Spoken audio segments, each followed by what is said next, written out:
Hello YouTube, this is an update on the European Union imposing an oil embargo on Iran.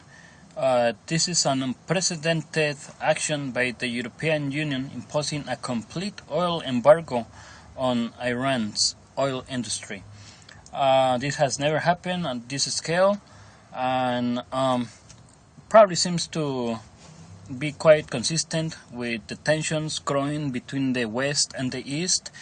Um, of course, the United States and the European Union think that Iran is trying to create nuclear weapons.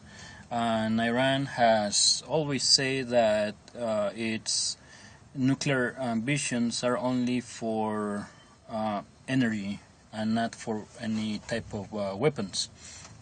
So the United States, along with Europe, they don't believe them. They don't believe Iran's explanation of its nuclear ambitions. So they have they have agreed to impose a complete embargo on Iran, which seems to me at this time is inappropriate, especially for the European Union. And the reason why is that the European Union, especially Spain and Greece, buy their oil from Iran. So how can they impose sanctions on Iran's oil industry when they actually buy, I think it's 20% of its oil?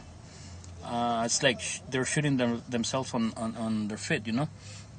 So it doesn't make sense to me. It's like they're actually kissing America's ass, saying that, you know, United States, you are my master, and we will do whatever you say. If you say that we have to impose sanctions on Iran, then we will do it because we like to kiss your ass.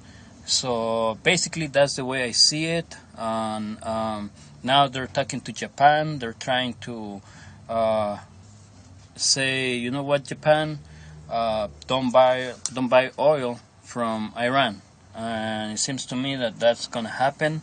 I will agree if at least they had the proof that Iran is actually designing and creating weapon of mass destruction. You know, if they have pictures, if they have something that they can show the American people and say, okay, here it is, then I will agree.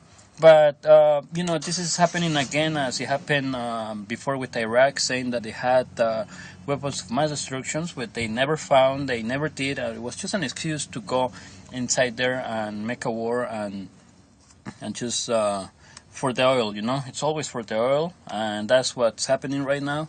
We want Iran's oil. And by the way, if you guys don't know, I'm pretty sure that a lot of you guys know, Iran does not export its oil on the petrodollar or the dollar. It uses its own currency to trade its oil, something that the United States does not like at all. It doesn't please the United States. The United States wants to have its supremacy by buying and selling oil on dollars, and that's not happening with Iran. And that's one of the reasons why we went into Iraq, because Iraq was using the euro on that at that time to buy and sell its oil, something that the United States didn't like. And well, we went in there and changed that.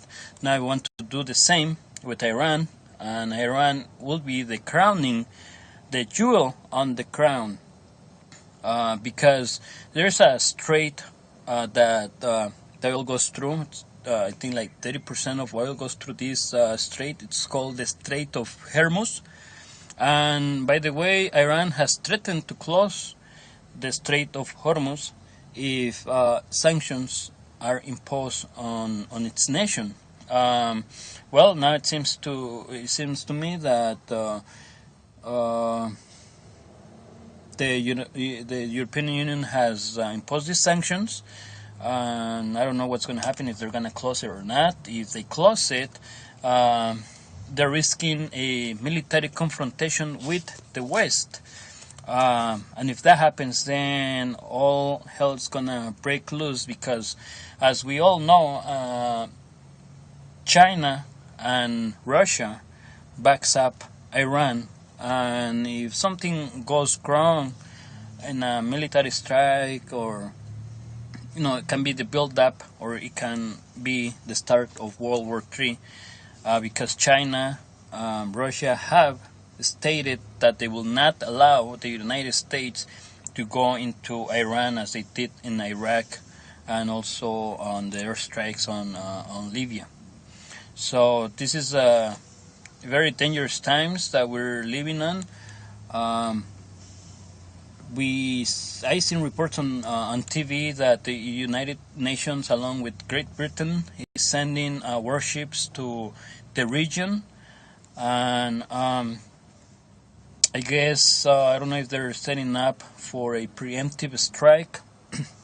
If they do, the first thing Iran is gonna do is want to attack Israel to provoke uh, uh, the Arab nations, and will attack Israel if Israel attacks back, and so on. So it's pretty much World War III once somebody strikes someone. Um, so just wanted to comment on that, guys. That just be ready, be prepared, and save as much money as you can, save as much food as you can. I don't know if money can make a difference or not on a time of a crisis like a world war. I never been through a world war, and just knowing it's to be ready, to be prepared. They won't take you by surprise. You'll be more ready to act. So, well, guys, I guess thanks for watching. I'll be up with another video sometime, and we'll see what happens. Thank you very much, and take care. I'll see you soon, okay? Bye bye, laters.